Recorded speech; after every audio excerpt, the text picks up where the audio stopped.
প্রিয় শিক্ষার্থীবৃন্দ,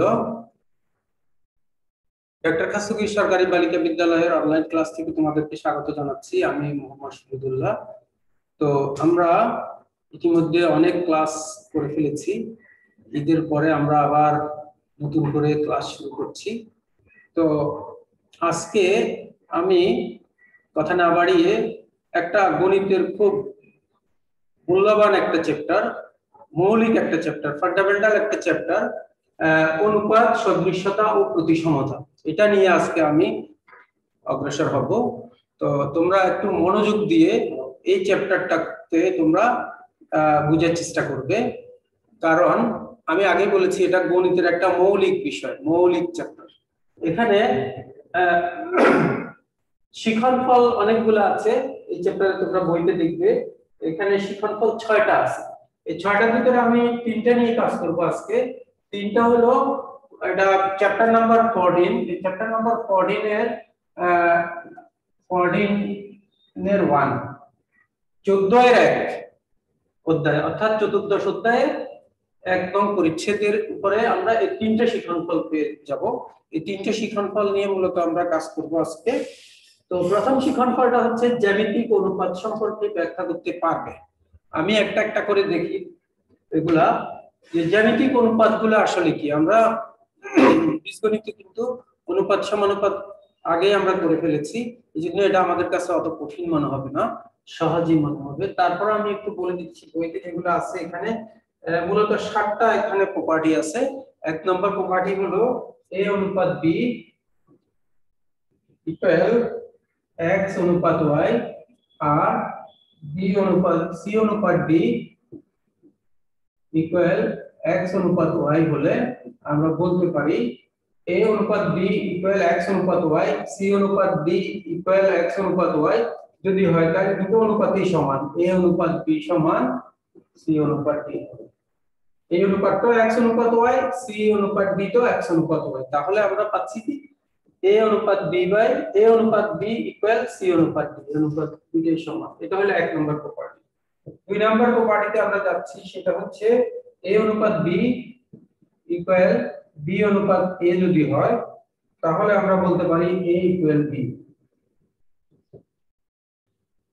অর্থাৎ a অনুপাত b ইকুয়াল যদি b অনুপাত a হয় তবে a ইকুয়াল b। এখন 3 নম্বর প্রপার্টিতে যাও। a অনুপাত b ইকুয়াল x অনুপাত y,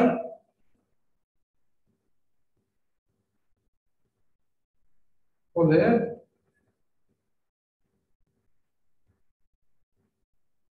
আমরা যদি উল্টিয়ে দিই, উল্টিয়ে দেওয়াকে আমরা বলি ব্যস্তকরণ, উল্টিয়ে দেওয়াকে আমরা বলি ব্যস্তকরণ। এখন আমরা যদি ব্যস্তকরণ করি তাহলে b by a equal y by x, আমরা উল্টিয়ে দিতে পারি ব্যস্তকরণ।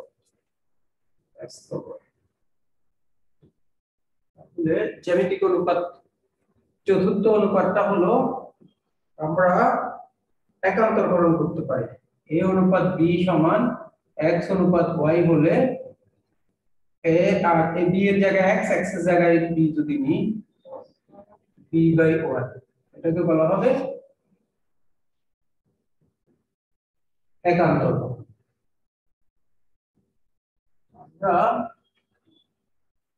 এলজেব্রাতে এগুলো আমরা অলরেডি শিখে ফেলেছি। এবার আসো 5 নাম্বার পার্ট, 5 নাম্বার হবে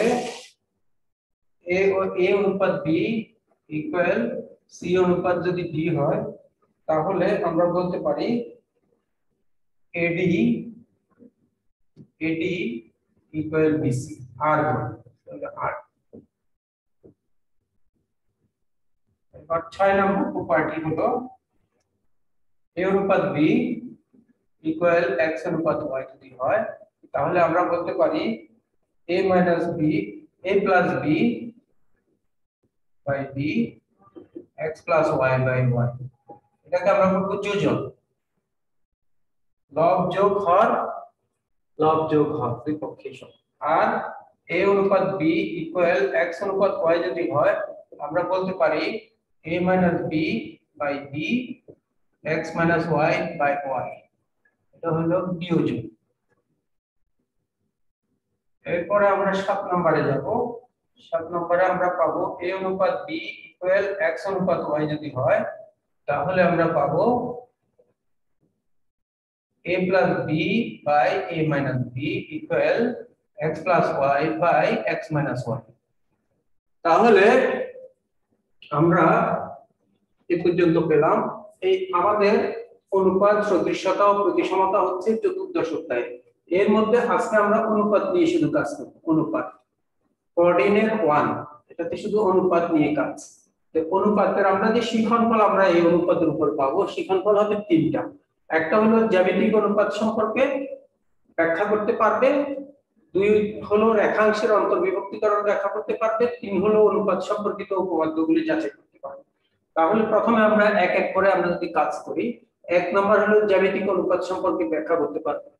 তো জ্যামিতিক অনুপাত a অনুপাত b ইকুয়াল x অনুপাত y এবং c অনুপাত d x অনুপাত দুইটা অনুপাতের সমান, ঠিক আছে? সুতরাং a অনুপাত b ইকুয়াল c অনুপাত d, a অনুপাত b b অনুপাত a হলে a ইকুয়াল b, a অনুপাত b x অনুপাত y হলে b অনুপাত a y অনুপাত x। ব্যস্ত করুন, আমরা বলি উল্টিয়ে দেওয়া। আর a অনুপাত b x অনুপাত y হলে x বাই y, এই যে x এর জায়গায় b, b এর জায়গায় x চলে আসলে এটাকে বলা হবে অল্টারনেটিভ বা একান্তরকরণ। আর এখানে a অনুপাত b c অনুপাত d equal ad equal bc আর গুণন a অনুপাত b x অনুপাত y, এখানে আমরা বলবো যোজন, এই যে যোজন।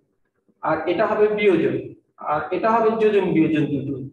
তাহলে আমরা জ্যামিতিক অনুপাত সম্পর্কে আমরা কিছুটা ধারণা পেলাম। এরপরে আমরা রেখাংশের অন্তর্বিভক্তিকরণ সেটা আমরা শিখবো।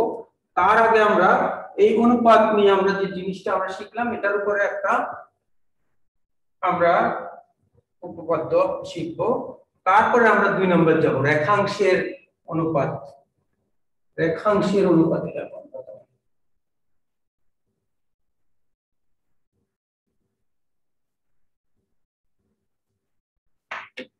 এখানে তোমরা ত্রিভুজে দুইটি ত্রিভুজ ক্ষেত্রের উচ্চতা সমান হলে এদের ক্ষেত্রফল ও ভূমি সমানুপাতিক। এখানে কিন্তু ক্ষেত্রফল ভূমির সমানুপাতিক বলা হয়নি, ক্ষেত্রফল ও ভূমি সমানুপাতিক এটা বলা হয়েছে। এই দুইটা ত্রিভুজ, একটা ত্রিভুজ এবিসি, একটা ত্রিভুজ ডিএফ, এই দুটো ত্রিভুজের উচ্চতা একই, যে হাইট সমান, হাইট একই, কিন্তু তাদের বেস ডিফারেন্ট। এখন তাদের এরিয়া, এই ক্ষেত্রের এরিয়া আর এই ক্ষেত্রের এরিয়া, দুইটার এরিয়ার যে রেশিও, এই রেশিওটা হবে ভূমির রেশিওর সমান। তাহলে আসো ত্রিভুজ এবিসি এর ক্ষেত্রফল কিভাবে বের করব। আমরা যখন ত্রিভুজ এবিসি এর ক্ষেত্রফল পুরো আমরা লিখতেই পারি, কিন্তু যদি ক্ষেত্রফল চিহ্ন দিয়ে যদি কোনো একটা সংখ্যা পাই তাহলে বুঝতে হবে এটা ক্ষেত্রফলই বোঝাচ্ছে, আলাদা করে ক্ষেত্রফল লেখার আর কোনো প্রয়োজন হয় না। তাহলে হাফ ভূমি, ভূমি হচ্ছে বিসি ইনটু উচ্চতা হচ্ছে এইচ। আচ্ছা, তার মানে হাফ AH। আর ত্রিভুজ DEF, ত্রিভুজ DEF এ আমরা কি পাচ্ছি, হাফ EF ইনটু H সমান হাফ BH। এবার দুইটার অনুপাত যদি করি, ত্রিভুজ ABC অনুপাত ত্রিভুজ DEF equal half H half BH। এখন আমরা যদি কাটাকাটি দিয়ে আমরা A বাই B পাবো। সো ত্রিভুজ ABC অনুপাত ত্রিভুজ DEF ইকুয়াল A অনুপাত B। তাহলে আমরা ক্ষেত্রফল ভূমি সমানুপাতিক, ক্ষেত্রফল আর ভূমি সমানুপাতিক, ক্ষেত্রফল আর ভূমি, ক্ষেত্রফলের অনুপাত ইকুয়াল ভূমির অনুপাত। এর অর্থ হচ্ছে ক্ষেত্রফল ভূমি সমানুপাতিক। এবার আমরা যদি 2 নাম্বার করি, 2 নাম্বার নিশ্চয়ই তোমরা বুঝতে পারছো, দুইটি ত্রিভুজ ক্ষেত্রের ভূমি সমান হলে, এখানে আমি যদি ভূমি সমান দিই, ভূমি সমান হলে এদের ক্ষেত্রফল ও উচ্চতা সমানুপাতিক, ক্ষেত্রফল ও উচ্চতা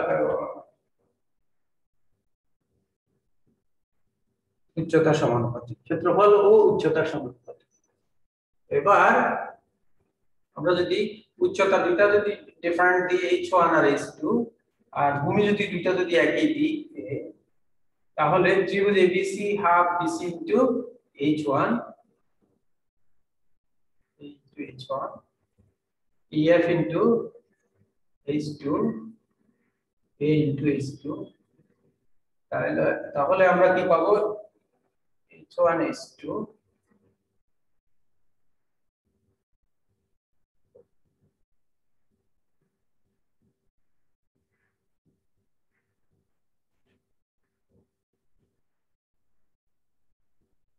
এবার দেখো আমরা কোশ্চেনটা চেঞ্জ করে ফেললাম 2 নম্বরে চলে গেলাম দুটি ত্রিভুজ ক্ষেত্রের ভূমি সমান হলে এদের ক্ষেত্রফল ও উচ্চতা সমানুপাতিক ABC ত্রিভুজের উচ্চতা h1 DEF এর উচ্চতা h2 উচ্চতা দুটো ডিফারেন্ট কিন্তু বেজ একই a তাহলে ABC ত্রিভুজের এরিয়া কি হবে হাফ ভূমি ইনটু উচ্চতা হাফ a h1 DEF এর ক্ষেত্রফল কি হবে half EF into h2 equal half a into h2 এখন দুইটা ক্ষেত্রফলের যদি অনুপাত বের করি h1 বাই h2 অর্থাৎ ক্ষেত্রফল উচ্চতা সমানুপাতিক ভূমি সমান হলে এদের ক্ষেত্রফল ও উচ্চতা সমানুপাতিক তার মানে এইখানে ভূমিটা ধ্রুবক ভূমিটা যদি ধ্রুবক হয় ক্ষেত্রফল উচ্চতা সমানুপাতিক আর উচ্চতা যদি ধ্রুবক হয় ক্ষেত্রফল আর ভূমির সমানুপাতিক তাহলে আমরা এই জ্যামিতিক অনুপাত সম্পর্কে আমরা এই প্রথম যে আমাদের উপপাদ্য সেটা আমরা জানলাম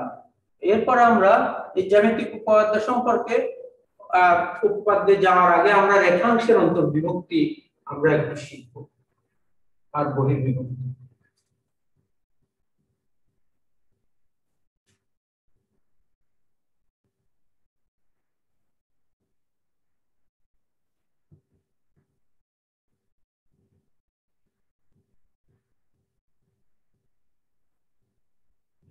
আমরা শিক্ষণফলের বাইরে আমরা যেতে পারবো না শিক্ষণফলের মধ্যে আমাদেরকে থাকতে হবে রেখাংশের অন্তর্বিভক্তিকরণ ব্যাখ্যা করতে পারবে আমি একটা রেখাংশ এখানে নিলাম দেখো আমার উপপাদ্যে এটা কাজে লাগবে একটু পরেই তোমরা দেখতে পাবে যে আমাদের এটা ব্যবহার হচ্ছে আমার AB একটি রেখাংশ AB রেখাংশকে আমি m/n অনুপাতে এটা m এটা n m/n অনুপাতে অন্তর্বিভক্ত করব আবার বহির্বিভক্ত করব তো এবি এই বিন্দুতে একটা সূক্ষ্মকোণ আমি আঁকবো আঁকার পরে এটা সূক্ষ্মকোণ 90 ডিগ্রি থেকে ছোট সূক্ষ্মকোণ আঁকার পরে এখানে আমি m এর সমান করে একটা অঙ্ক কাটলাম বড় করে নিই m এর সমান করে একটা অঙ্ক কাটলাম এটাকে ছোট নিই কেটে এটা হলো m আর n সমান কাটলাম n সমান কাটলাম এটা হলো n তাহলে আমি এটা AB এখন আমি এটা যোগ করে দিচ্ছি যোগ করে দেওয়ার পরে তাহলে আমার এখানে AD ইকুয়াল m আর এটা E এটা F DE equal n DF equal n আচ্ছা nটাকে আমি করে দিই n আর এটা হলো m ADM m এর সমান করে AD অংশ কাটছি DF m এর সমান করে DN এর সমান করে কাটার পরে DF আর BE যোগ করে দিলাম যোগ করে দেওয়ার পরে D বিন্দুতে একটা প্যারালাল লাইন ড্র করলাম BF এর প্যারালাল এই অ্যাঙ্গেল আর অ্যাঙ্গেল সমান এটা P তাহলে AB রেখাংশ দেখো তাহলে AB রেখাংশ P বিন্দুতে m/n অনুপাতে বিভক্ত করেছি AP মানে AD m আর PB মানে n তাহলে AP is to PB equal m/n এটা অন্তর্বিভক্ত করেছে এবার আমরা যদি এটাকে একটু বর্ধিত করি দেখো বর্ধিত করে এখানে আমি তো D বিন্দুতে একটা রেখা টানছি D বিন্দুতে আমি আরেকটা রেখা টানি BE এর সমান্তরাল আগে এঁকেছিলাম BP সমান্তরাল BF BF এর সমান্তরাল DP এখন আঁকবো BE এর সমান্তরাল DQ তাহলে AB রেখাংশ Q বিন্দুতে দুইটা অনুপাতে বিভক্ত আছে AQ মানে কত m আর BQ মানে কত n তাহলে AQ অনুপাত BQ ইকুয়াল m/n দেখো তাহলে অন্তর্বিভক্ত অন্তর্বিভক্ত হওয়াটা খুব একটা কঠিন কিছু না। এবি রেখাংশ পি বিন্দুতে অন্তর্বিভক্ত হবে। এডি অংশ কেটে নিলাম এন এর সমান করে, ডিএফ অংশ এন এর সমান করে, ডিই অংশ এন এর সমান করে। এখন আমরা বিএফ আর বিই অ্যাড করে দিলাম, যোগ করে দিলাম। আর ডি বিন্দুতে বিএফ এর সমান্তরাল করে ডিপি আঁকলাম। তাহলে পি বিন্দুতে এবি রেখাংশ m/n অনুপাতে বিভক্ত। এপি অনুপাত বিবি, এপি মানে m আর পিবি মানে m/n। আর তারপরে আমরা বি এর প্যারালাল করে ডিকিউ ড্র করলাম, যেটা এবি এর বর্ধিত অংশকে কিউ বিন্দুতে ছেদ করবে। তাহলে এবি রেখাংশটা কিউ বিন্দুতে বহির্বিভক্ত হয়েছে। বহির্বিভক্ত হয়েছে কিভাবে? তাহলে এই কিউ হলো এম আর বি কিউ হলো এই যে এন। তাহলে এই কিউ অনুপাত B Q equal M square. এটা হলো অন্তর্বিভক্ত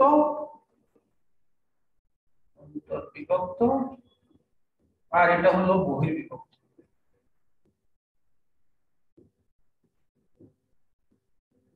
এই এখন আমরা অন্তর্বিভক্ত আর বহির্বিভক্ত করে আমরা একটা উপপাদ্য প্রমাণ করব।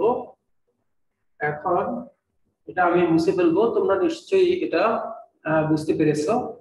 তো আসো এখন আমরা একটা উপপাদ্য করি, প্রমাণ শিখি।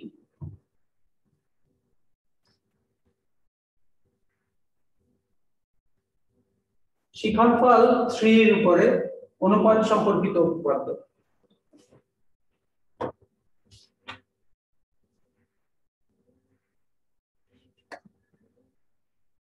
ত্রিভুজের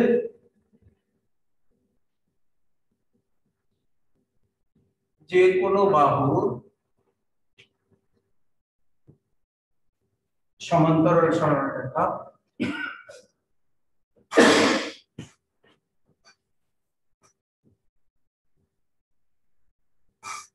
ওই ত্রিভুজের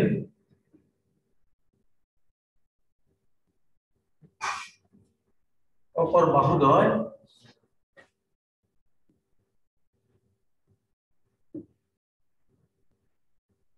কে অথবা এদের বর্ধিত অংশকে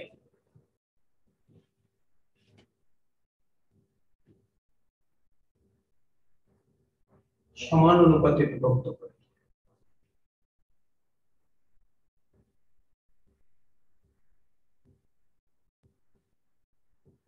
আমরা ত্রিভুজের যে কোনো বাহুর সমান্তরাল সরলরেখা ওই ত্রিভুজের অপর বাহুদ্বয়কে অথবা এদের প্রতিটা অংশদ্বয়কে সমান অনুপাতে বিভক্ত করে। আসো এখন আমরা একটা চিত্র ড্র করি।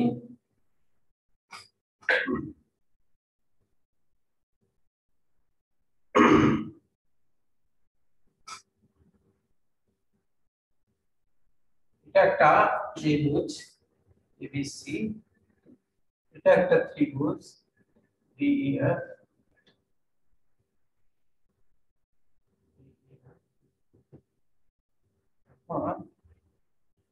বিসি সমান্তরাল একটা রেখা। এবিসি যে কোনো বাহুর সমান্তরাল, এবি আর এসি দুটি বাহু, বিসি একটা বাহু, বিসি এর সমান্তরাল একটা রেখা আমরা আঁকি, সেটার নাম দিই হলো ডিই, যেটা এবি কে ডি বিন্দুতে, এসি কে এ বিন্দুতে। তাহলে এখানে আমরা বলতে পারি ডিইএফ, তো আমরা যদি এবিসি ত্রিভুজ আমরা যদি ধরি, তাহলে দেখো এবিসি ত্রিভুজের বিসি এর সমান্তরাল রেখা, আমি আরেকবার দেখাচ্ছি, এবিসি ত্রিভুজের বিসি এর সমান্তরাল রেখা এবি বাহুকে ডি বিন্দুতে, এসি বাহুকে ই বিন্দুতে ছেদ করে। আবার এবিসি ত্রিভুজের বিসি এর সমান্তরাল রেখা এবি এর বর্ধিত অংশকে ই বিন্দুতে,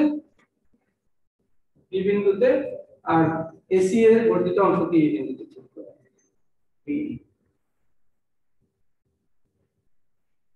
আমি আবার বলছি, এবিসি ত্রিভুজে বিসি এর সমান্তরাল রেখা এবি কে ডি বিন্দুতে, এসি কে ই বিন্দুতে, এবি এর বর্ধিত অংশকে ডি বিন্দুতে, এসি এর বর্ধিত অংশকে ই বিন্দুতে। সমান্তরাল সরলরেখা ওই ত্রিভুজের অপর বাহুদ্বয়কে অথবা এদের বর্ধিত অংশদ্বয়কে সমান অনুপাতে বিভক্ত করে। এখন আমাদেরকে প্রমাণ করতে হবে তাহলে কি এডি অনুপাত বিডি, এই যে ডি রেখাটা, ডিসি এর সমান্তরাল ডি রেখাটা এবি বাহুকে এডি অনুপাত বিডি অনুপাতে বিভক্ত করবে, আর এটাকে করবে এবি এই অনুপাত সি, এই অনুপাত সি। তাহলে এখানেও ঠিক আছে, একই এবি অনুপাত বিডি এই অনুপাত সি। একটু আগে আমরা দেখিয়েছিলাম এই যে এরকম ভাবে যখন এবি রেখাটা কিউ বিন্দুতে যখন অন্তর্বিভক্ত হয়েছিল তখন আমরা সেরকম পাইছিলাম এই কিউ অনুপাত B Q equal M square. মনে আছে তোমাদের একটু আগে যে আমি প্রমাণ করেছিলাম এই কিউ অনুপাত B Q equal M to N, M অনুপাত এন। তাহলে এখানে দেখো এডি অনুপাত বিডি, এই যে এডি অনুপাত বিডি এই অনুপাত সি, এই অনুপাত সি, এই যে এই কিউ অনুপাত বি কিউ, এই কিউ অনুপাত B Q equal M to N. তাহলে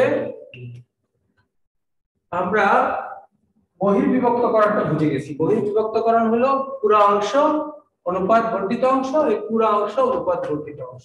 এবার আমরা অঙ্কন করব। অঙ্কনে আমরা বি অ্যাড করব, ডিসি যোগ করব, বি আর ডিসি। এরপর আমরা যাব প্রমাণে। প্রমাণে আমরা যাব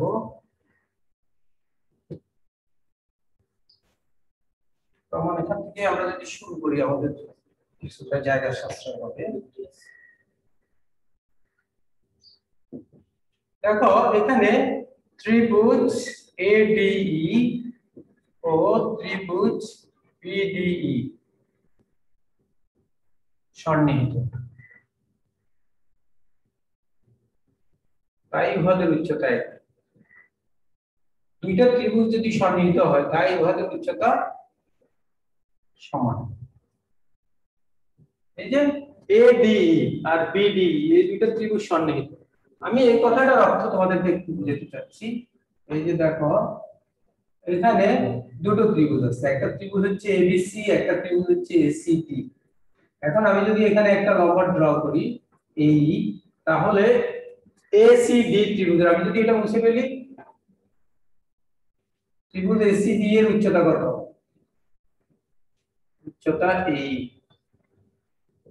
আবার আমি যদি এটা যদি ঠিক রাখি, যদি এটা মুছে ফেলি, তাহলে ত্রিভুজ এবিসি এর উচ্চতা কত? এই। তার মানে দুইটা ত্রিভুজ যদি অ্যাডজাসেন্ট হয়, দুটো ত্রিভুজ যদি সন্নিহিত হয়, এই যে দেখো ত্রিভুজ এবিসি, ত্রিভুজ এবিসি, ত্রিভুজ এসিডি, দুইটা ত্রিভুজই সন্নিহিত। সন্নিহিত মানে তাদের একটা সাধারণ বাহু থাকবে। এই দুইটা ত্রিভুজ যখন সন্নিহিত হলো তখন তাদের উচ্চতা একই হবে এই। তো এখানেও ঠিক তাই, এডিই আর বিডিই এই দুইটা ত্রিভুজ সন্নিহিত, তাহলে তাদের উচ্চতা একই। আমরা উচ্চতাটা আঁকি নেই আর কি, এখানে আঁকতে পারতাম করে একটা উচ্চতা আঁকা চাই, কিন্তু আমরা আঁকি নেই, আমরা বলছি উচ্চতা সমান। এবার আমরা দুইটা এরিয়া বের করব। সো ত্রিভুজ এডিই ত্রিভুজ বিডিই কি পাবো? হাফ, ভূমি হচ্ছে এডি, উচ্চতা হচ্ছে, আমি যেহেতু সমান বলছি আমি এইচ ধরলাম, বিডি এর ভূমি হচ্ছে বিডি অনুপাত এইচ ধরলাম সমান এডি অনুপাত বিডি। এটা আমরা পেলাম। কিন্তু আমরা যে একটু আগে উপপাদ্য শিখেছিলাম, দুইটা ত্রিভুজের যদি উচ্চতা একই হয় সেটা ক্ষেত্রফল ভূমি সমানুপাতিক। ক্ষেত্রফল ভূমি সমানুপাতিক, তাহলে ক্ষেত্রফল আর ভূমি সমানুপাতিক, ক্ষেত্রফল ভূমি সমানুপাতিক। ওই কথা লিখলে আর আমাদেরকে এগুলো লিখতে হবে না, ওই উপপাদ্যের স্টেটমেন্ট যদি দিয়ে আমরা করি তাহলে আমরা সরাসরি লিখে ফেলতে পারবো AD BD equal AD by BD. এরপরে আমরা অন্য দুটো ত্রিভুজ নিয়ে আমরা যদি কথা বলি, ত্রিভুজ এডিই ও ত্রিভুজ সিডিই, একই সিডিই সন্নিহিত,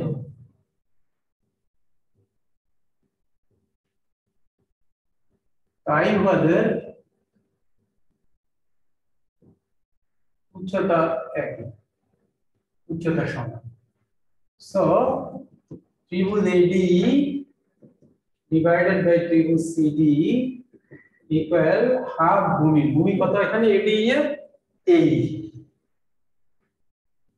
উচ্চতা h। আগে আমরা যেহেতু h ইউজ করেছি, আমরা এখন h1 h2 ইউজ করলে কোনো ক্ষতি নাই। আর CDE এর উচ্চতা ভূমি C, উচ্চতা h1 equal AE by CE। এটাকে দিলাম আমরা 2 নম্বর ইকুয়েশন, এটাকে দিলাম 1 নম্বর ইকুয়েশন। এখন দেখো এক ও দুই হতে আমরা কি পাই।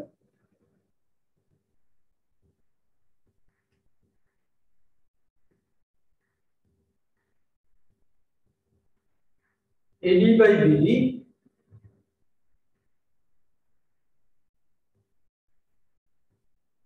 এক ও দুই হতে বের করার আগে আমরা এটা একটু বলি যে এই BD ত্রিভুজ BD ও ত্রিভুজ CD এই যে দেখো একই ভূমির উপরে আছে, D ভূমির উপরে আছে, BD একই ভূমির উপরে, আবার BD এর উপরে CDE আছে। তাহলে D ভূমি দুইটা ত্রিভুজের, একটা ত্রিভুজ BDE আর একটা ত্রিভুজ CDE, তাহলে একই ভূমির উপরে আছে দুইটা ত্রিভুজ, একটা BDE একটা CDE। একই ভূমি ও একই সমান্তরাল রেখা যুগলের ভিতরে অবস্থিত, যুগলের মধ্যে অবস্থিত। তো আমরা জানি যে দুইটা ত্রিভুজ যদি একই ভূমির উপরে থাকে, দুইটা ত্রিভুজ BDE একই ভূমি DE এর উপরে আছে, আর একটা ত্রিভুজ CDE, অর্থাৎ এই দুইটা ত্রিভুজ BDE আর CDE দুইটা ভূমি DE এর উপরে আছে, দুইটাই দুইটা সমান্তরাল রেখা যুগলের ভিতরে আছে, এই BC আর DE এর ভিতরে আছে, তাহলে তাদের এরিয়া সমান। সুতরাং BDE ইকুয়াল ত্রিভুজ ক্ষেত্র CDE। এবার আমরা এখানে কি পাবো, 2 নং থেকে আমরা পাবো BDE এর বদলে আমরা যদি CDE লিখতে বা এটা সমান লিখলে আমরা সুতরাং লিখতে পারি ত্রিভুজ ADE বাই ত্রিভুজ BDE ইকুয়াল ত্রিভুজ ADE বাই ত্রিভুজ CDE। কেন? যেহেতু BDE আর CDE সমান, যেহেতু BDE আর CDE সমান, ADE আর ADE তো সমান আছে, তাহলে BDE আর CDE যেহেতু সমান, তাহলে এই দুইটা সমান বলতে পারবো আমরা, এটা আর এটা সমান বলতে পারবো। এই দুইটা যখন সমান হবে, so AD by BD equal AE by CE। অর্থাৎ আমরা যদি অনুপাত দেখি, সুতরাং AD অনুপাত BD ইকুয়াল AE অনুপাত CE। আছে, তাহলে আমরা ত্রিভুজের যে কোনো বাহুর সমান্তরাল চড়াটা ওই ত্রিভুজের অপর বাহুদ্বয়কে অথবা এদের প্রতিটা অংশদ্বয়কে সমান অনুপাতে বিভক্ত করে। AD অনুপাত BD AE অনুপাত CE, এই যে AD অনুপাত BD AE অনুপাত CE, অথবা AD অনুপাত BD AE অনুপাত CE প্রমাণ করব। ঠিক আছে, তাহলে আজকে আমরা শেষ করব। তো তোমাদেরকে আগেই বলেছিলাম যে এটার যেহেতু একটা বেসিক চ্যাপ্টার, এই প্রথম থেকে আমি যা আলোচনা করলাম এগুলো নিয়ে পাশে পড়াশোনা করবে। পরের ডেটে আমরা আবার এখান থেকে শুরু করব এই উপপাদ্য, পরের উপপাদ্য দিয়ে। তো আল্লাহ হাফেজ, এ পর্যন্তই, তোমরা ভালো থাকবে।